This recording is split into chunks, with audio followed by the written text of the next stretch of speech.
शादी तो आपने बहुत देखी होगी, पर ये शादी कुछ अनोखी होने वाली है। लोकेश और सुरेश अपने माता पिता के दो बच्चे थे, जो कि बहुत ही अच्छे और होनहार थे, जो कि एक छोटे से कमरे में रहते थे। एक दिन, सुनो बेटे, तुम दोनों की उम्र हो रही है, घर में जवान बहन है, उसकी भी शादी करवानी है। हाँ माँ, तो करवा देते हैं, उसमें क्या है।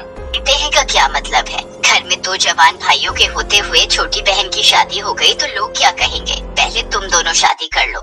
शादी? हम? अरे माँ, हम दोनों ठीक ठाक कमाते भी नहीं है, खिलाएंगे क्या बीवियों को। और यहाँ तो एक ही कमरा है, रहेंगे कहाँ बीवियों को लेकर। क्यों, इसी कमरे में रहोगे। मैंने लड़की देख ली है, तुम दोनों शादी कर रहे हो बस। अगले महीने शुभ मुहूर्त भी है और ये शादी का सीजन भी तो है। सुरेश और लोकेश दोनों भाई अपनी माँ की बात मान जाते हैं। आखिर वो मना भी करते तो उसकी माँ को बुरा लग जाता। आखिर इतनी गरीबी में उन्होंने ही तो पाल पोस के बड़ा किया था। वो शादी के लिए मान गए और दिसंबर में ही शादी करना ही शुरू हो गया। शुभ मुहूर्त आया और दोनों भाई शादी के मंडप में बैठ गए। और जिनसे शादी हो रहा था वो दोनों बहनें थी, जिनमें आपस में कभी नहीं बनता था। तभी छोटी बहन ने बड़ी बहन को ताना मारते हुए बोला, अरे निशा देख, सब लोग मुझे ही देख रहे हैं। निशा भी कुछ कम नहीं थी, उसने जवाब दिया, हाँ वो इसलिए क्योंकि तू जोकर लग रही है, जोकर। ये सुनते ही ईशा गुस्सा हो गई और निशा पर चिल्लाने लगी, क्या मुझे जोकर कहा? तू है जोकर, तेरा मुंह एकदम सड़ा हुआ है। क्या तेरा मुंह सड़ा हुआ है चुड़ैल, मर जा कुत्ती। अब दोनों बहन को भला कौन समझाए। शादी के मंडप में ही दोनों लड़ने लगे। वो भी ऐसा लड़ाई जो कि ना ही किसी ने देखा था और ना ही किसी ने सुना था। दोनों एक दूसरे को पीटने लगे। लोकेश और सुरेश दोनों भाई बहुत परेशान हो गए और डर भी रहे थे। आखिर ऐसी खूंखार बीवियों को हम घर पे ले जाके करेंगे क्या। और वो डरते डरते बोला, अरे सुरेश, ये कहाँ फंस गए हम। माँ ने तो कहा था कि दोनों बहनें हैं, इसलिए दोनों के बीच में झगड़ा नहीं होगा, घर में खूब शांति रहेगी। लेकिन यहाँ तो मंडप पे ही जंग छिड़ गई है। सोच वहाँ क्या होगा, एक ही कमरा है हमारे पास। मुझे तो सोच कर ही डर लग रहा है भैया। दोनों बहन फिर से लड़ने लगे। फिर पंडित जी ने उनको धमकाया और बोले, मैं बिना मंत्र पढ़े ही चला जाऊंगा। फिर दोनों थोड़ा डर गए। तू चल ससुराल, तुझे तो मैं देख लूंगी। अरे जा जा, तो क्या मुझे देखेगी, मैं तो तुझसे सब कुछ छीन लूंगी, चुड़ैल कहीं की। किसी भी तरह से उन दोनों बहनों की शादी तो संपन्न हो गई, लेकिन दोनों भाइयों को मन में ही डर था।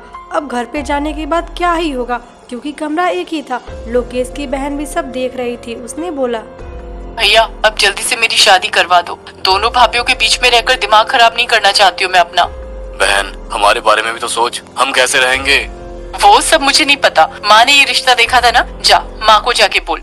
लोकेश और सुरेश अपनी बीवियों को लेकर अपने घर चले गए और फ्लैट में घुसते ही ईशा ने कहा, कहाँ ले आए जी हमें? क्यों, घर में, यही तो हमारा घर है। ये घर है? हमने तो सोचा था कि बड़ा सा घर होगा।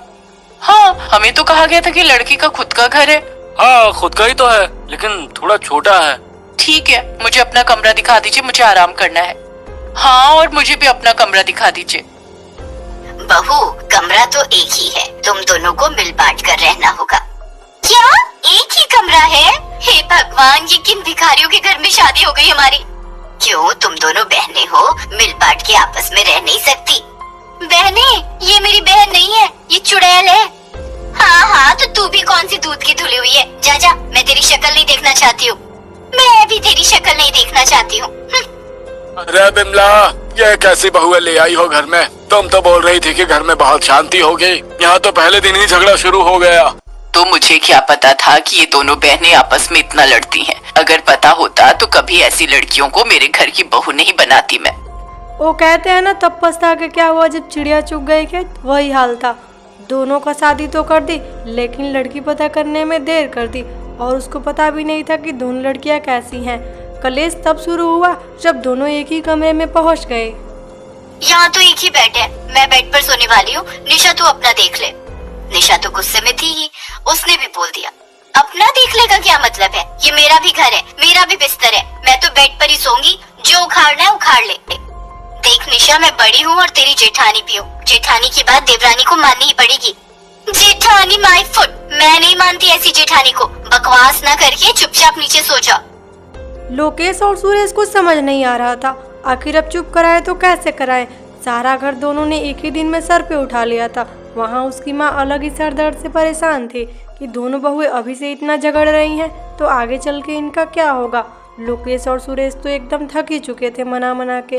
आखिर इनके घर वाले भी इनका शादी इसीलिए कर दिए क्योंकि इनको चुप कराना मुश्किल ही था।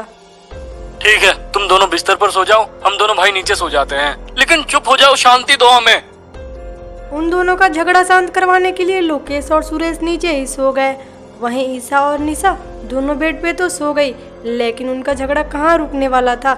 अब दोनों बहन तकिया के लिए झगड़ा करने लगी और आवाज़ इतना तेज कर रही थी कि आसपास के पड़ोसी भी जग गए और उसके घर पे पूछने आ गए कि आखिर आपके घर पे इतना हल्ला क्यों हो रहा है।